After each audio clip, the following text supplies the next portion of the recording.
If you're a mum-to-be, you'll want to make sure that whatever you're using on your skin is safe for both you and bub, which is why today I'm giving you the need to know about K-beauty during pregnancy. Welcome to the Korean Beauty Show, where we're talking all things Korean skincare, makeup, and more. If you want to learn about the hottest trending products and ingredients straight from South Korea, then this is the podcast for you. Each week, we'll be diving in to take a look at the latest trends, as well as all the tips and tricks you need to perfect your K-beauty routine. I'm your host, Lauren Lee, professional K-beauty expert and founder of Korean beauty platform Style Story. This episode is brought to you by Jellicoe, the perfect skincare to treat yourself and your mum to this Mother's Day. Hello and welcome back for another week of the Korean Beauty Show. On this week's episode, we are going to be talking K-beauty and pregnancy because we've got Mother's Day coming up in a few weeks' time, and I know that there are a lot of people out there who are either currently pregnant or breastfeeding new babies and are wanting to know what skincare is going to be safe to use, not just for them, but also for their babies. So I thought today we would go through that. Now, obviously, this is not going to be a topic that is relevant for everybody. But if you are thinking about becoming pregnant at some time in the future, then you might want to listen to this episode. Otherwise, if this is completely irrelevant to you, maybe there's someone that you could forward the episode onto who might be thinking about that stage of their life. So I apologize, this one is a little bit of a niche topic, but we are coming up to Mother's Day, so I am going to be running through a couple of episodes that are all for mums out there in the next couple of weeks. So this one is specifically about pregnancy. Next week's will be a little bit more general. So I hope that the people out there that would like to listen to this show will find it useful. And for everyone else, I will be back next week with a topic that is a little bit less of a niche one for you as well. So obviously pregnancy brings with it lots of different changes to your lifestyle. You have to worry about all sorts of things, from the type of food you can eat, the types of drinks that you can consume, and many people also do worry about what kind of skincare products they can and can't use. So obviously I will start today's episode out by saying that, like things like food and diet when you are pregnant, skincare is something that you definitely should talk to your doctor about. So if you are pregnant, hopefully you are being seen by a physician that you respect and trust.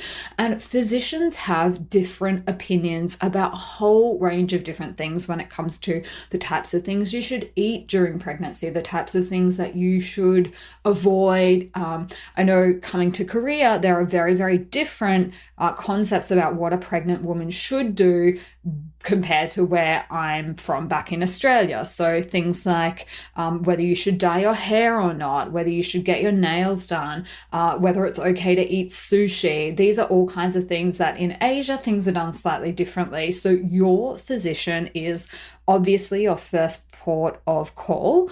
And I'm not wanting to say anything that would go against what your physician has otherwise told you, but my experience, I guess, working with skincare and companies and brands and common ingredients, as well as, reading the studies and things like that, has led me to have these personal beliefs about the products that I'm going to talk you guys through and ingredients and things like that. But if you are ever unsure, then please do go and talk to a professional about it, and you can defer to their opinion. Obviously, that's why you're seeing them, is because it's someone that you like, that you trust.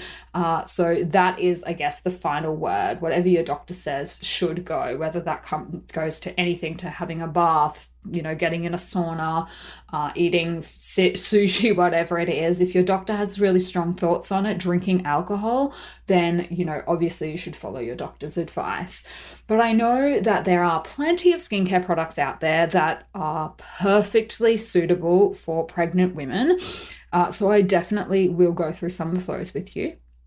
But first, some of the most common skin changes that you probably have noticed if you're expecting are things like you may have seen your skin get drier. I know a lot of mums-to-be experience skin darkening or melasma, and then plenty also get acne, whether they're predisposed to acne or they've never had it in their life when they're pregnant. These are the kind of things that people will experience cropping up or maybe even worsening. So if you have a pre-existing skin condition, something like eczema, psoriasis, or rosacea, sometimes you can also experience a change in your symptoms as well, either for better or worse. And then obviously there's a whole lot of different skin changes that can affect other places too, things like stretch marks, veins, and things like that. So they're just some of the things that you might see during and I guess after pregnancy as well. So as a general rule of thumb, when it comes to skincare, if it doesn't require a medical prescription, so something that you actually have to go to a doctor and get a prescription for, most doctors say that those things are fine to use in pregnancy.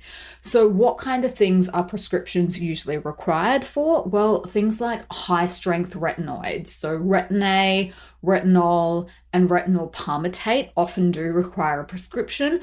Benzoyl peroxide, and then hydroquinone. So those kind of ingredients can affect the development of your unborn baby, and that's why it's best to approach them carefully.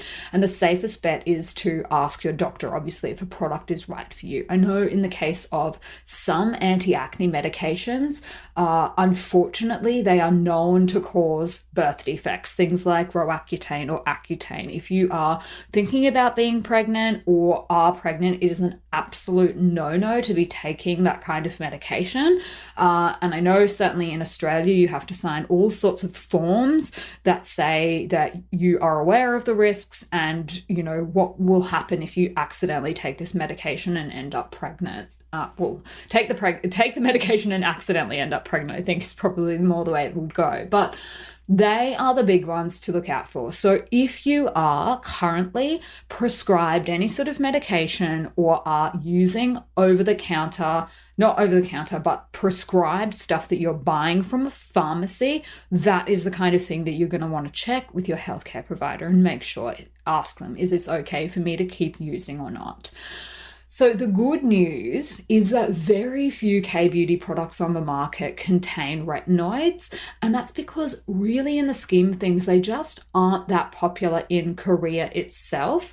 I can only think of probably 3 or 4 products off the top of my head that contain retinols that make their way overseas. So Applebee's Retinol Vitamin A Moisture Cream is one of them.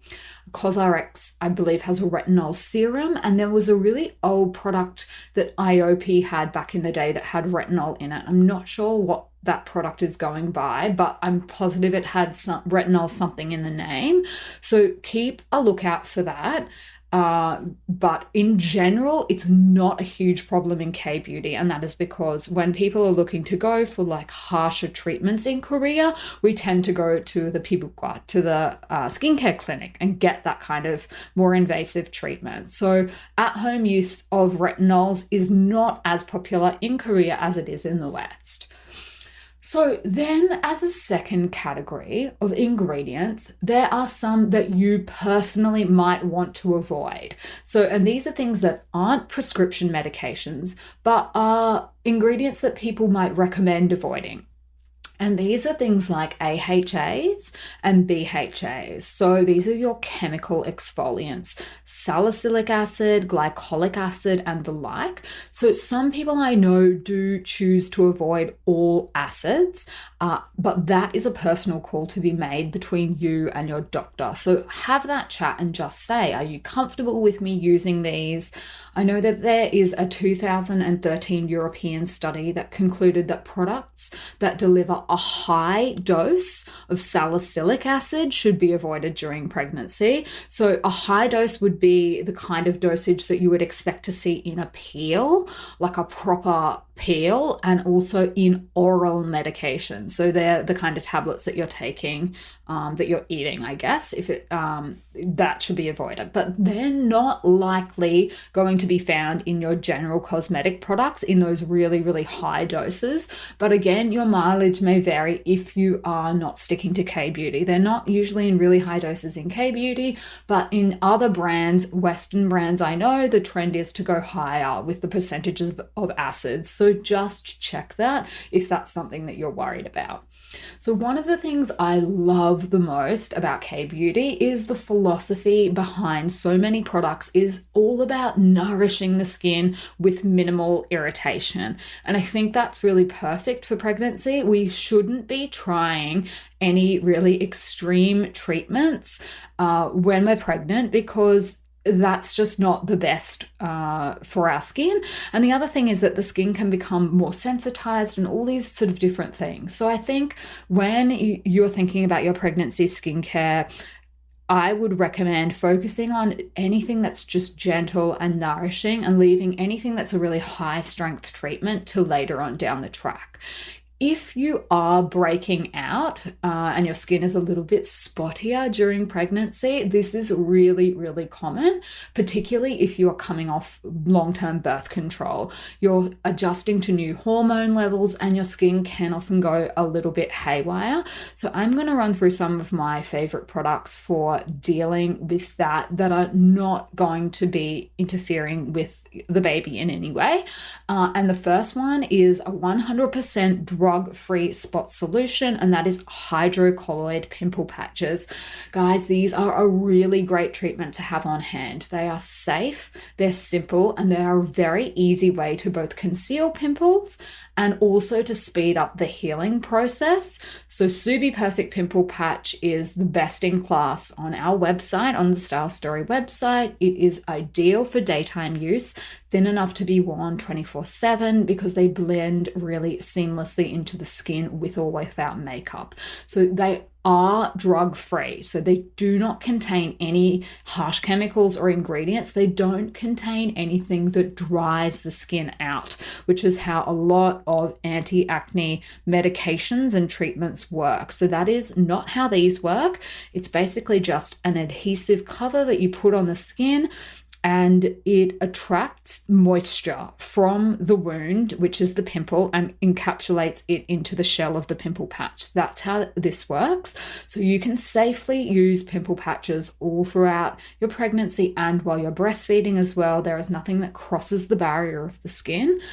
So that should give you some relief if you are suffering from pimples, because I know that can be quite an unwelcome thing when you're already, in aches and pains and can't sleep at night. So definitely take a look out for some drug-free hydrocolloid pimple patches. Now, to help keep your oil and moisture levels balanced, one of my favorite products for just general pore refining is to use a clay mask. So I have drier skin. So for drier skin types, I don't recommend using a clay mask more than about once a week, but they are a great option for just dealing with a whole range of different issues. Subi's Hollow Dream brightening pore refining mask is a great option for pregnancy because it doesn't have any alcohol, it doesn't have synthetic fragrances, and it also is free from essential oils. So no essential oils or synthetic fragrance, no mineral oils, sulfate detergents, parabens, urea, phthalates, and heaps more. So that is a really great, gentle option. Just 10 minutes on the face is all you need. And then my tip with this is to wash it off before the mask dries. Don't let it dry on your face, wash it off, and that will keep your face nice and supple as well. So this is not a drying product, and it'll leave you with a really nice little glow as well. So check that out if your skin is just going a little bit haywire. Now, if pregnancy is drying your skin out, which is very common, one of my favorite methods for my own dry skin is to use a K-Beauty hydrating toner.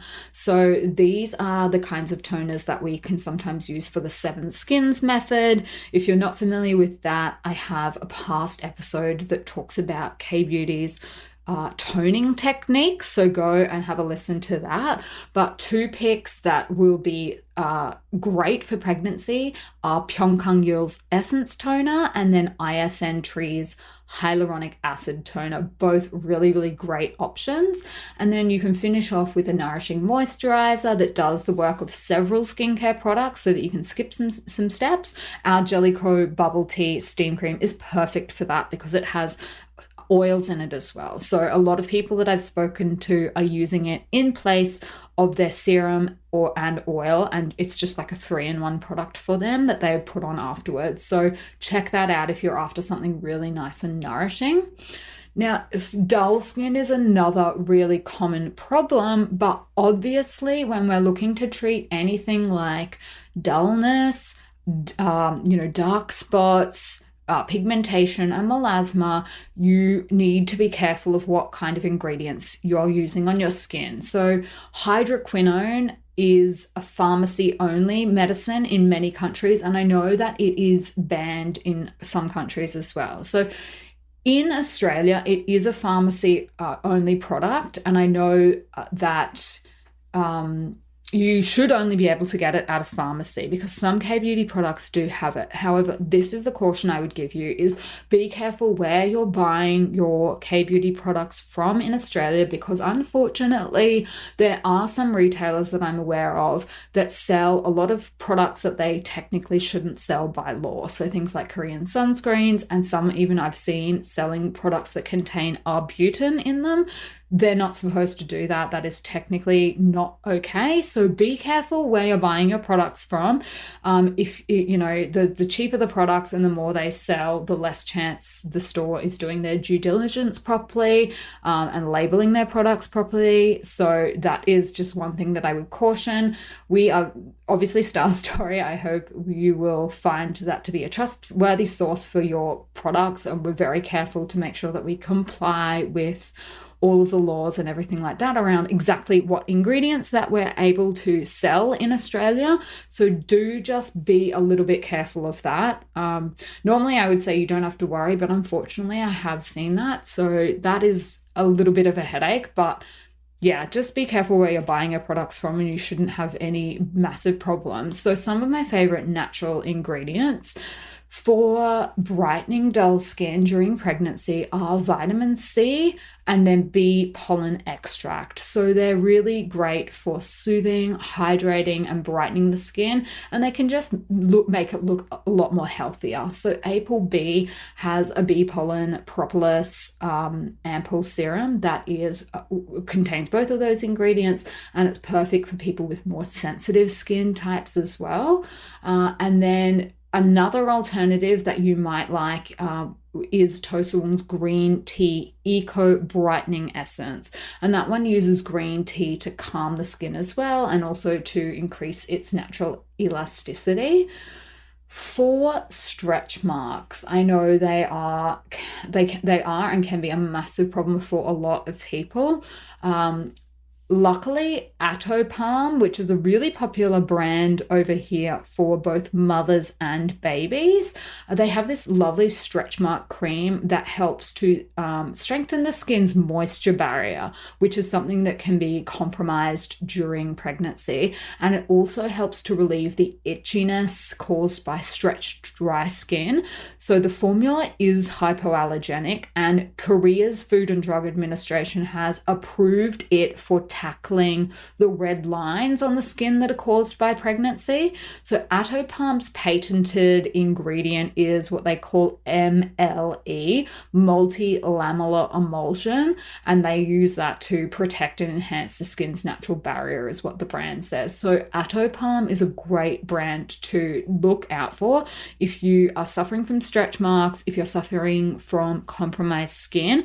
And they also have a really great babies range as well, with body washes, shampoos, lots and lots of gentle products for baby as well. So if you are looking for something like that, then Atopalm is a great Korean brand that I can recommend you guys. So I hope that has alleviated some of the stress and worry. I know that pregnancy is a very, very stressful time just because you're trying to do the right thing and there's so many things to think about.